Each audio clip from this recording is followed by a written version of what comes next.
All right, so welcome back, everybody, to the deep dive. And today we are going to take a deep dive into something pretty consequential, Yeah. something that has really kind of reverberated through the years. And we're going to take a look at the meeting between Donald Trump and Volodymyr Zelensky in the Oval Office. Yeah. We've got a ton of material to go through. We've got articles from the New York Times, CNN, Fox News, and that's just the tip of the iceberg. Right. And then we got some social media trends. We got some search terms. This meeting got everybody talking. Yeah, it really did. We had Lindsey Graham weighing in, Sean Penn. Even Whoopi Goldberg chimed in on this thing. Wow. And so, there's a lot of different angles here. Right. There were a lot of rumors flying around about what happened in the Oval Office. Zelensky's attire became a big topic of conversation. I remember that.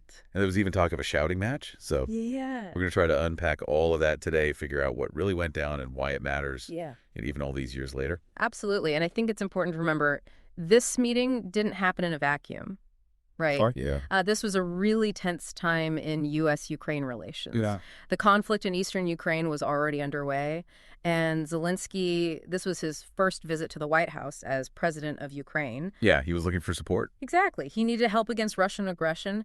But at the same time, you had Trump dealing with a huge political crisis back home. I mean, the impeachment inquiry was in full swing. Oh, yeah. It was a crazy time in American politics. Yeah. And, that impeachment inquiry was all about whether Trump pressured Zelensky to investigate his political rivals, in exchange for military aid. Yeah. And this meeting took place right in the middle of all of that. Yeah. So you can imagine the level of scrutiny the whole thing was under. Oh, absolutely. Every word, every gesture was analyzed and overanalyzed. It sounded like this meeting was a total minefield. I mean, how did the news outlets cover it? Were they all on the same page? Oh, not at all. The reactions were totally divided as the American public itself. I can imagine. You had some outlets, particularly those leaning right, like Fox News, they praised Trump's stance on Ukraine. Okay. They focused on his commitment to providing military aid and his tough talk towards Russia. I see. Painting him as a strong leader, standing up to Putin. Okay, but I imagine other news sources had a different take. Oh, absolutely. Outlets like CNN, they were highly critical. They emphasized the potential quid pro quo. Right.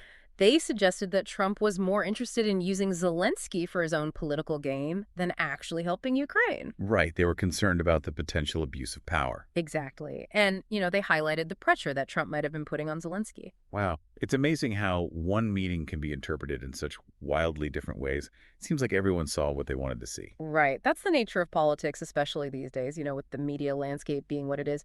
But beyond the partisan interpretations, there were a few specific details about the meeting that really caught everyone's attention. You mean like Zelensky showing up without a suit and tie that was everywhere? Well, it was everywhere.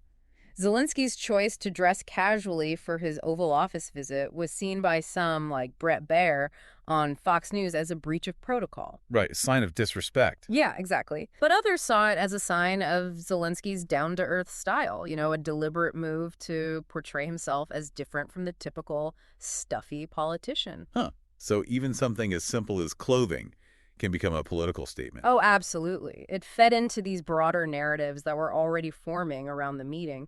Was Zelensky trying to send a message? Was it a calculated risk?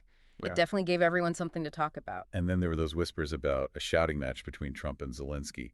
Did anything like that actually happen? Well, there's no official confirmation, and we don't have any video footage of the meeting itself. Right. But some commentators like Brian Glenn claim that things got pretty heated between the two leaders. I can see why that would add fuel to the fire.